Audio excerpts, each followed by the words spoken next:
கிறிஸ்துவுக்குள் பிரியமான சகோதர சகோதரிகளே, இயேசு கிறிஸ்துவின் இனிதான நாமத்தில் உங்கள் அனைவருக்கும் என் அன்பின் வாழ்த்துக்கள். இன்றைய நாளுக்கான வேத வசனம் 1 ராஜாக்கள் 3ஆம் அதிகாரம் 5ஆம் வசனம். நீ விரும்புகிறதை என்னிடத்தில் கேள். கர்த்தர் நம் அருகில் வந்து நீ விரும்புகிறதை கேள் என்று சொல்லுவாரானால் உடனே நமது கற்பனைகள் சிறகடித்து பறக்கும். எதை கேட்பது என்று தெரியாதபடி 1000 சிந்தனைகள் உள்ளத்தில் அலைமோதும்.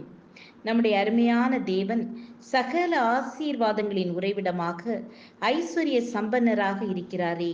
அவரிடத்தில் கிருபையின் ஐஸ்வர்யம், இரக்கத்தில் ஐஸ்வர்யம், தயவின் ஐஸ்வர்யம், பொறுமையின் ஐஸ்வர்யம் எல்லாம் உண்டே.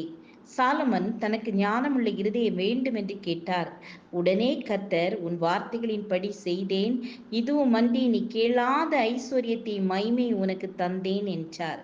ஒரு சமயம் 2 குருடர் இயேசுவை நோக்கி கூப்பிட்ட போது இயேசு நின்று அவர்களை தம்மிடம் அழைத்து, நான் உங்களுக்கு என்ன செய்ய வேண்டும் என்றிருக்கிறீர்கள் என்றார். அவர்கள் விருப்பப்படியே அவர்கள் பார்வையடைய செய்தார். தாவீது கேட்டார், கர்த்தரிடத்தில் ஒன்றை நான் கேட்டேன், அதையே நாடுவேன், நான் கர்த்தருடைய மகிமையை பார்க்க வேண்டும் என்று விரும்பினார். நாம் இன்று கேட்பதென்ன? ஆண்டவரே, எனக்கு நீரே வேண்டும், நீரே என் பங்கு, நீரே என் சுதந்திரம், என் தேவையெல்லாம் நீர் என்னில் பெருகவும் நான் சிறுகவும் வேண்டும் என்று மன்றாடுவோமா? ஜெபிப்போமா? கிருபையும் இரக்கமும் நிறைந்த கர்த்தாவே, கேளுங்கள், அப்பொழுது உங்களுக்கு சந்தோஷம் நிறைவாய் இருக்கும்படி பெற்றுக்கொள்வீர்கள் என்ற வேத வசனத்தின்படி எங்கள் சந்தோஷம் நிறைவாய் இருக்கும்படி எங்களை ஆசீர்வதிங்க. இயேசுவின் நாமத்தில் பிதாவே, ஆமேன், ஆமேன். God bless you.